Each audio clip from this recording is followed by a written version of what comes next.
Saudara, kericuan terjadi saat posko penggalangan donasi di Pati, Jawa Tengah dibubarkan Satpol PP. Posko penggalangan donasi sebagai bentuk protes kenaikan pajak bumi dan bangunan perdesaan dan perkotaan atau PBB P2 sebesar 250%.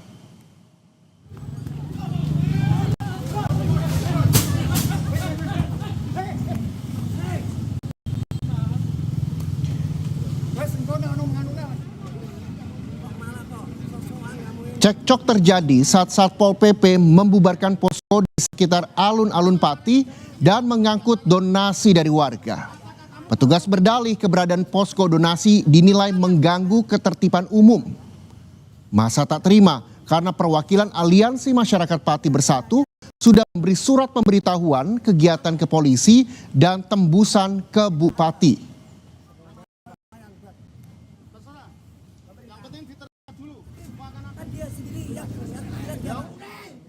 Sebentar. Ya banyak.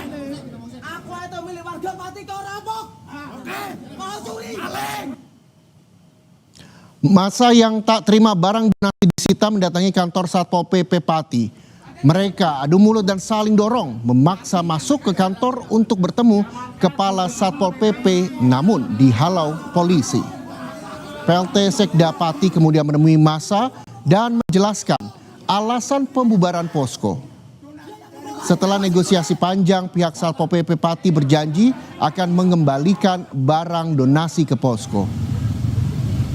Kemarin beberapa hari kan kita biarkan. Ya. Kemudian kita tertibkan. Nanti untuk acara goyongan dan selanjutnya acara HUT hari jadi Pati. Sebentar.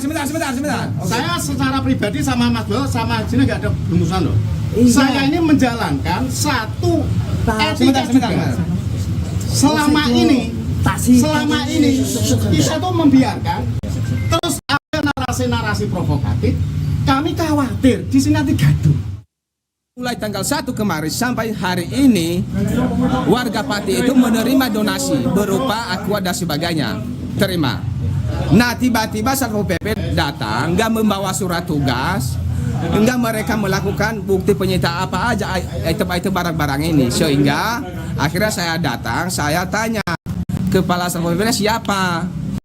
Nah mereka mengatakan lagi rapat-rapat sampai saat ini belum teko-teko. Akhirnya warga mengambil kesimpulan segera barang itu dikembalikan dibanding kita melapor. Karena apa? Jelas kalau kita lapor ini tindak pidana pencurian.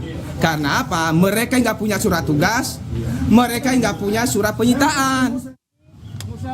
Kebijakan Bupati Pati menaikkan PBB P2 hingga 250% menuai kontroversi.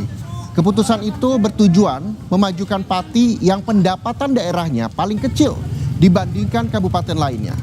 Aliansi Masyarakat Pati Bersatu berencana menggelar demo pada 13 Agustus untuk menolak kebijakan tersebut. Bupati mempersilahkan massa untuk berdemo, namun mengaku tidak akan mengubah keputusan. Siapa yang akan informasinya itu Pak, itu daya gundul, silahkan lakukan. Jangan hanya 5.000 orang, 50.000 orang suruh ngerahkan. Saya tidak akan gentar, saya tidak akan merubah keputusan, tetap maju. Dan saya instruksikan semua aparatur pemerintah Kabupaten Pati tidak boleh ada bergening apapun dengan daya gundul. Dan silahkan kalau ada pihak-pihak yang mau demo silahkan.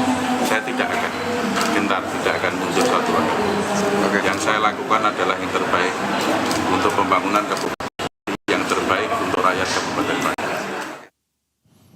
Apa yang sebenarnya jadi sorotan terkait kebijakan kenaikan PBB P2 di Pati? Kita telah terhubung dengan Husein Hafid, Koordinator Lapangan Aliansi Masyarakat Pati Bersatu. Selamat sore Mas Husein.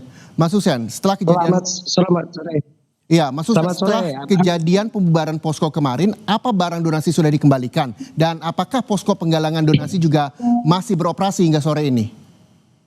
Ya, alhamdulillah kemarin waktu selesai negosiasi barang-barang dikembalikan dan ada juga yang kerusakan itu diganti sama Satpol PP dan hari ini masih berjalan dengan lancar negosiasinya di depan kantor Bupati.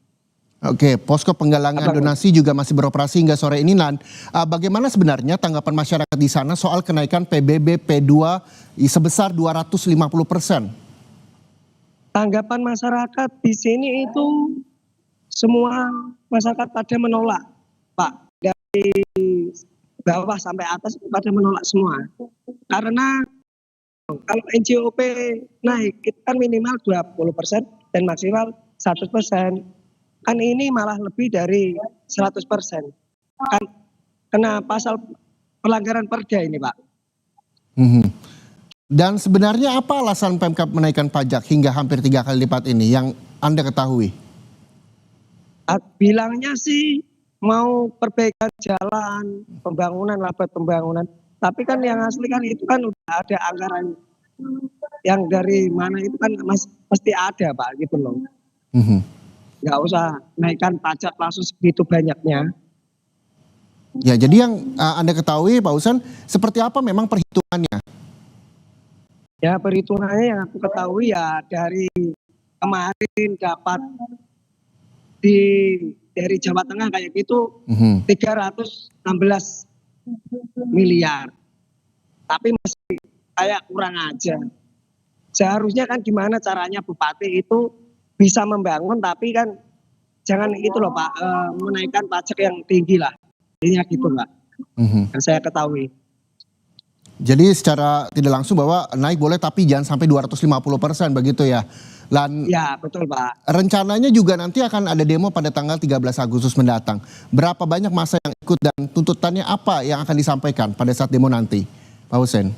Ini Pak, kemarin saya sebagai penanggung jawab demo aksi demo damai ini, itu saya kemarin itu udah masukkan pemberitahuan kepada Polres, terus yang di Jakarta Pak Presiden juga, itu cuma 25.000 dan ternyata ini masyarakat semakin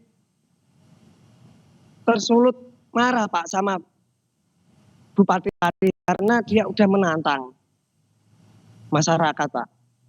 Tantangan seperti apa yang disampaikan dan hingga membuat masyarakat ini marah begitu? Ya tantangannya seperti bilangnya kira 5.000, 50.000 saya nggak akan gentar. Ini besok Pak saya buktikan insya Allah ada 100.000 lebih yang akan datang ke kantor Kabupaten Pati Pak. Oke, ke depan apa yang memang diharapkan masyarakat dan juga warga sekitar terkait dengan kasus ini, Pak Husen?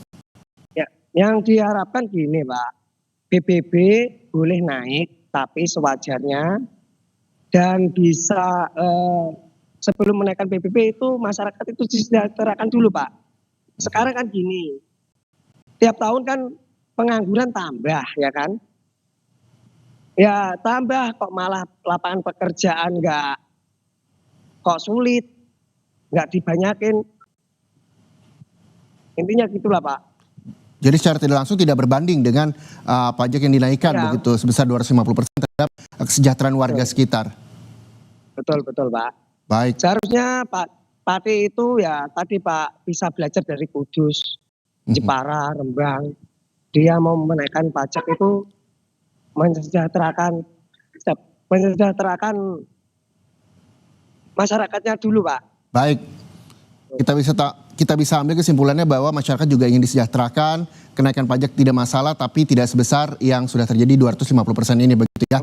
Terima kasih sekali lagi Koordinator Lapangan Aliansi Masyarakat Pati Bersatu, Mas Husen Hafid atas waktunya bersama Indonesia Update Kompas TV.